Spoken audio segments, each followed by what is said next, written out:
Welcome to the First Cut Podcast. I'm Greg DuCharme, and this is the Round 1 CJ Cup recap. Joining me tonight is Doug Bell, who is on the scene in Las Vegas at Shadow Creek. Doug, what's the story out there? Well, first of all, welcome to the show. How's it going? What was Shadow Creek all about, and did it live up to the hype? Yeah, Greg, great to see you. Coming into this event, I said the legend of Shadow Creek, right? We've heard so much about it, and we saw the Tiger and Phil match, and, it was always like, one day I'll get out there. Well, today was the day, and I fell in love with this golf course. I mean, Greg, it's incredible.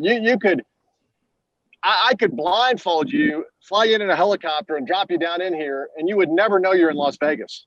I mean, this golf course is so special. It looks like North Carolina, Pinehurst. I mean, every hole is it's phenomenal. I mean, it's unbelievable. On TV, it looks like it looked like Muirfield Village. It had like that sense. The color, the shading of the greens and the fairways looked like Muirfield Village. And seeing the way the ball responded too was just fantastic, right? Yeah, and the greens are special. They're bent grass. They're thriving in this kind of weather.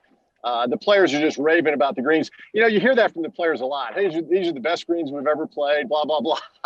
But I genuinely believe it when they say this week. And Tyrrell Hatton and John Rahm told me between Augusta and here are the two best putting surfaces they play all year in professional golf. So when you start getting compared to the putting surfaces at Augusta National, that's pretty good. That's pretty strong.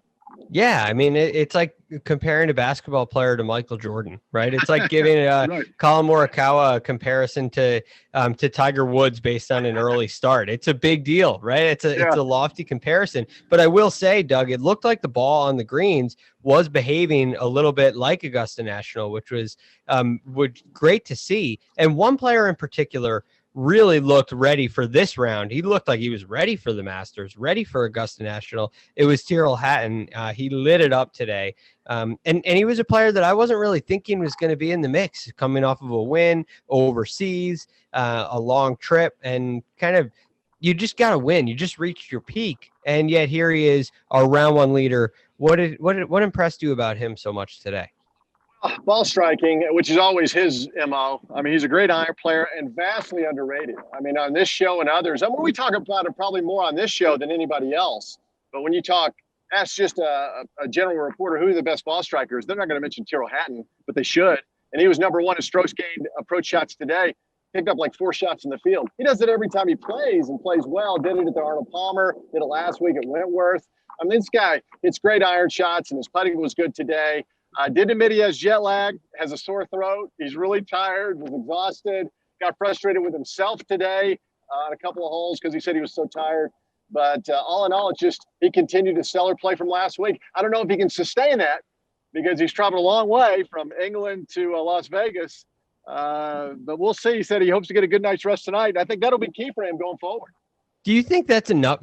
I mean, realistically, when you talk to a player like this, does he believe that one night's rest can get him back into form, or does it take a week? Like how long does this tired or exhausted or phase where you're maybe worried about a player's energy levels, how long does it take to recoup that?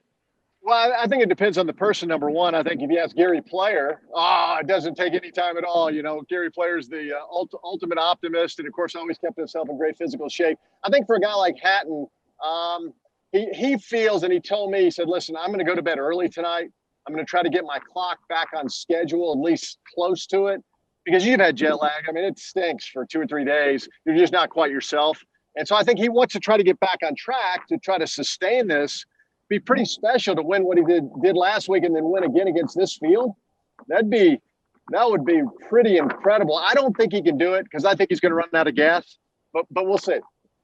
I tend to agree with you, but it's hard to say because you're right. We always look at him as we talk about him a lot here on the First Cut, but it's not because he is elite in a category. As you mentioned, it's not because he's an elite iron player. Right, we talk about him because of his antics. We talk about him because of and his success, but it's the way he carries himself, things he says, shooting a fake shotgun. We talk about these things all the time because they're entertaining, but we don't put him in a class of a Colin Morikawa or a a Justin Thomas in terms of iron play, in terms of overall tee to green play. We don't. And, if he continues to play the way he's played this year, he's going to get himself into a position where he really is considered amongst that threat. But, one other thing about you were talking about jet lag.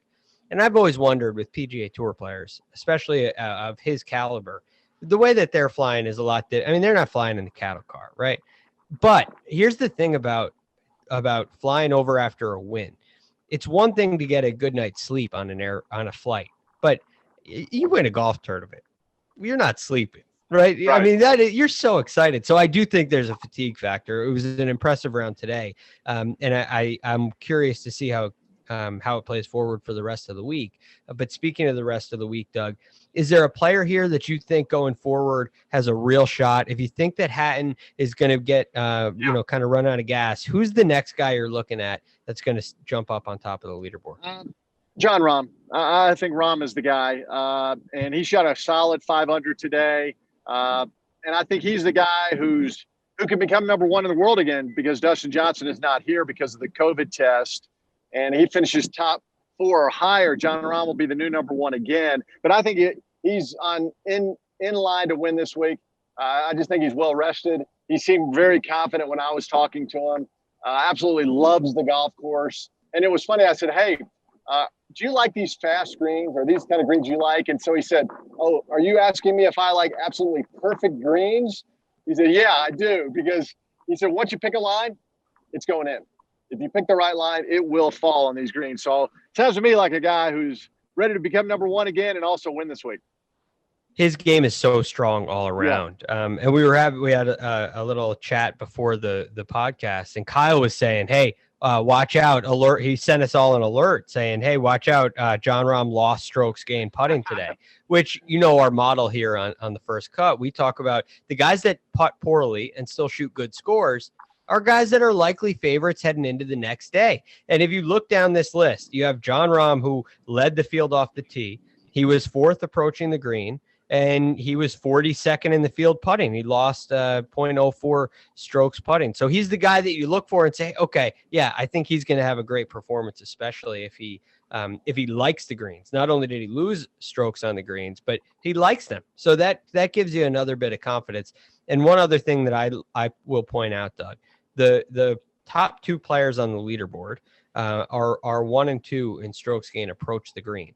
So your best iron players of the day are the guys sitting on top of the leaderboard here, Tyrrell Hatton and Russell Henley. Xander Schauffele is also with Russell Henley at 6 under par.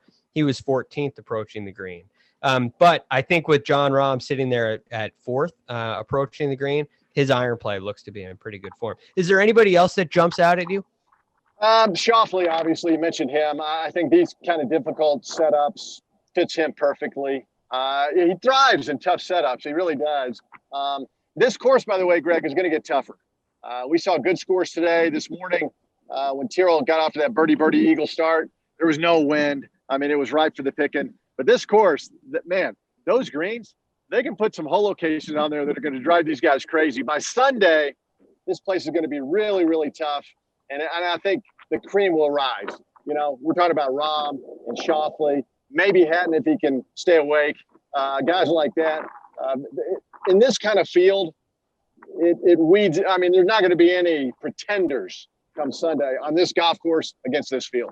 Yeah, Doug, I think you're spot on. And that's one of the reasons why I like Xander heading into the week. Cream rises to the top. I think we see it again this week. We'll be looking forward to that. We'll be watching all week long, and you can follow the action right here. The first cut will be with you after each round. As always, of the CJ Cup at Shadow Creek, Doug Bell, thank you for joining. You can get him on Twitter at Doug Bell Sports Guy. I'm Greg DuCharme. You can get me on Twitter at TheRealGFD. That's all we have for you tonight. We'll talk to you again tomorrow.